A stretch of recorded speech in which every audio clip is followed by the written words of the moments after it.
Hi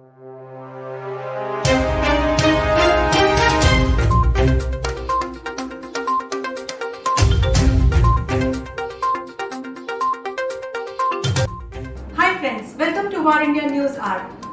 Digitization becomes a process, whereas platforms are the future.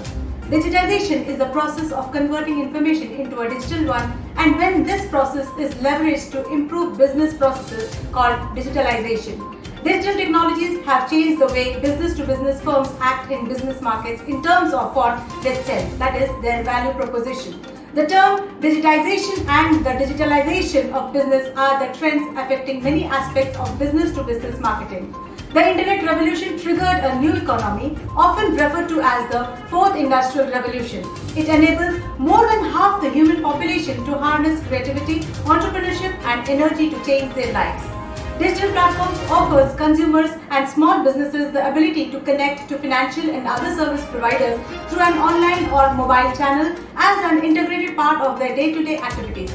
India is marking its presence on the internet with platforms and products that digitally empower a billion citizens. In the past 6 years, about 500 million Indians have in some manner adapted to a digital way of lifestyle.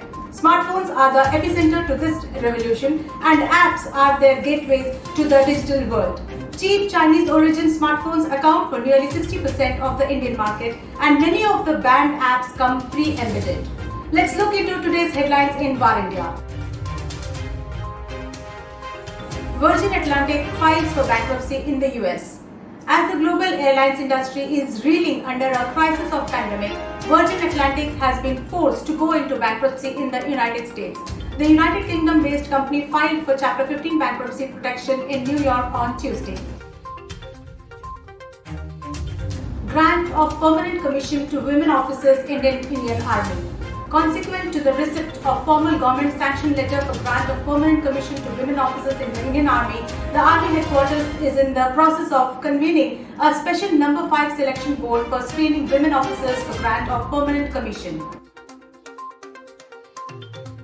RBI approves Sashidhar Jagdishan's appointment as HDFC Bank CEO. HDFC Bank, India's largest bank by market capitalization, Sashidhar Jagdishan will take charge as CEO to succeed Aditya Puri, who is due to retire on October 26. Jagdishan, who is currently group head and change agent at the private sector lender, will take charge from October 27. His appointment is for a period of 3 years. Byju's is all set to be the most valuable company after Paytm. DST Global, the investment firm headed by billionaire Yuri Milner, is close to investing as much as $400 million in Indian online education startup Byju's. The deal values Byju's at $10.5 billion and could be signed as early as this week. The transaction would make Byju's India's second most valuable startup after Paytm. Video analytics platform Bobot bags $2.5 million led by Secure. Delhi-based video analytics platform Bobot offers AI-powered video analytics tools that can be incorporated into existing CCTV or other forms of camera systems to monitor processes compliance while detecting and tracking anomalies in an organization's standard operating procedures, has raised $2.5 million in pre-Series A round led by Secure India to strengthen its proprietary technology platform and expand globally. Eduvance is raising $3 million from Secure.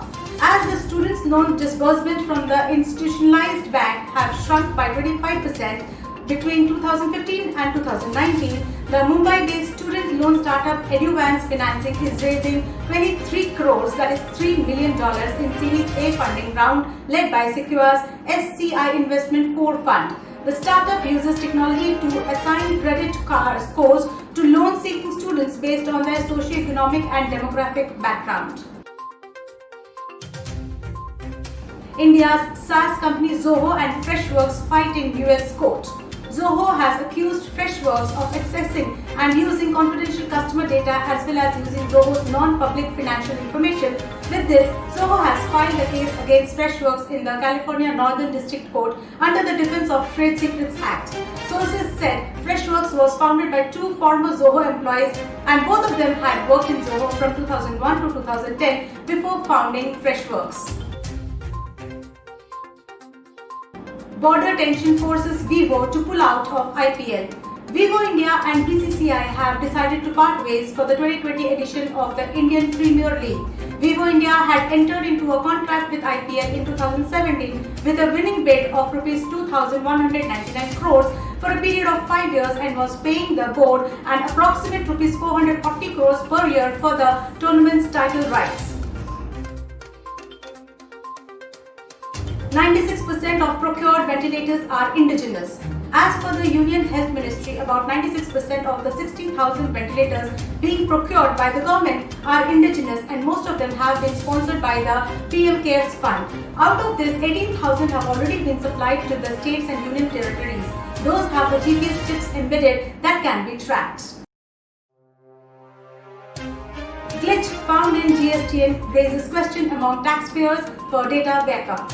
A technical glitch at the Goods and Services Tax Network, that is GSTN portal, led to a scramble among taxpayers and tax consultants to save data related to monthly returns on their own storage systems after the designated portal stopped showing tax return details for July 2017.